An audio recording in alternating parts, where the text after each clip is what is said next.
Hi friends, இப்போ வலைபேச்சு பிஸ்மி அவர்கள் ஒரு ரீசன்ட் இன்டர்வியூவில் சங்கீதாவும் விஜயும் சேர்ந்து வாழ மாட்டாங்க, அதில் அவங்க ரொம்ப உறுதியாக இருக்காங்க அப்படின்னு சொல்லி ஒரு விஷயத்தை ஷேர் பண்ணி சோஷியல் மீடியாவில் மிகப்பெரிய கலவரத்தையே உண்டு பண்ணிட்டாரு. ஏன்னா இப்போ வரைக்கும் ரசிகர்கள் செம்மையாக வெயிட் பண்ணுது. விஜய் அவர்களும் சங்கீதா அவர்களும் கண்டிப்பாக சேர்ந்துருவாங்க. அந்த ரெண்டு பேருக்குள்ள இருக்க அந்த கருத்து வேறுபாடு கண்டிப்பாக இந்நேரம் முடிஞ்சிருக்கும். நிறைய பேச்சுவார்த்தை பண்ணிட்டாங்க. இப்போ நடந்த விசாரணையில் கூட அடுத்த மாதம் ஒத்தி வச்சதுக்கு காரணம் இவங்க ரெண்டு பேருக்கும் டைம் கொடுத்துருக்காங்க. கண்டிப்பாக அது நல்ல டைமா தான் இருக்கும், நல்ல முடிவா தான் இருக்கும் அப்படின்னு சொல்லி ரசிகர்கள் வெயிட் பண்ணிட்டு இருந்தாங்க. ஆனா இப்ப வலைபேச்சு பிஸ்மி அவர்கள் ஒரு இன்டர்வியூல இப்ப எல்லாரும் நினைச்சிட்டு இருக்காங்க சங்கீதாவும் விஜயும் சேர்ந்து வாழ போறாங்க.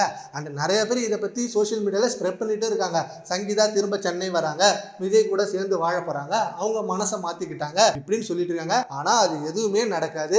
ஏன்னா இது ரொம்ப வருஷமா நடந்துட்டு இருக்க பிரச்சனை. இவங்க ரெண்டு பேரும் கண்டிப்பா சேர்ந்து வாழ மாட்டாங்க, அதுல உறுதியா இருக்காங்க.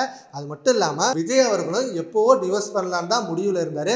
ஆனால் சங்கீதாவே தானாக போயிட்டு டிவோர்ஸ் பண்ணணும், அதுக்கப்புறம் நாம ஸ்டெப் எடுத்துக்கலாம் அப்படின்னு தான் விஜய் அவர்கள் பொறுமையாக இருந்தார். சங்கீதா அவர்கள் கரெக்டாக டிவோர்ஸ் பண்ணாங்க. விஜய் அவர்களும் அதுக்கு மறுப்பு தெரிவிக்காம ஓகே சொன்னாரே தவிர சேர்ந்து வாழணுன்ற எண்ணம் ரெண்டு பேருக்குமே இல்லை. இது எல்லாருக்கும் தெரிஞ்ச விஷயம் தான். பட் சோசியல் மீடியாவில் ரசிகர்கள் ரொம்பவே நம்பிட்டு இருக்காங்க. ஆனால் அதெல்லாம் நடக்காது அப்படின்னு சொல்லி ஒரு குண்டை தூக்கி போட்டாரு. இதை கேட்டதும் எல்லாருக்கும் ஷாக் ஆயிடுச்சு. என்னடா இவரே இப்படி சொல்றாரு அப்படின்னு. ஆனால் இப்போ ரீசெண்டாக ஒரு இன்டர்வியூல சோபா அவர்கள் விஜய் அவர்கள் ஒரு நல்ல முடிவு தான் எதிர்பார்த்துட்டு இருக்காங்க, ஆனா அவருக்குள்ள ஏதோ கஷ்டங்கள் இருக்கு, கண்டிப்பா அது எல்லாமே சரியாகிடும், அவர் நினைச்சதை சாதிப்பாரு, அவர் யாரு என்ன அவரை பத்தி தப்பா சொன்னாலும் அவர் காதுல வாங்கிக்கவே மாட்டாரு, அவர் செயல்ல தான் காமிப்பாரு, செயல் தான் அவரோட சாதனையே அப்படின்னு சொல்லியிருக்காங்க. அது கண்டிப்பா அவங்க சேர்ந்து வாழ்வாங்க அப்படின்ற மாதிரி சொல்லியிருக்காங்க. பட் வலைபேச்சு பிஸ்மி அவர்கள் தான் இப்ப சோஷியல் மீடியால செம ட்ரோல் பண்ணிட்டு இருக்காங்க. இதை பத்தி உங்க ஒப்பீனியனை நம்ம கமெண்ட் பாக்ஸ்ல கமெண்ட் பண்ணுங்க. Thank you friends.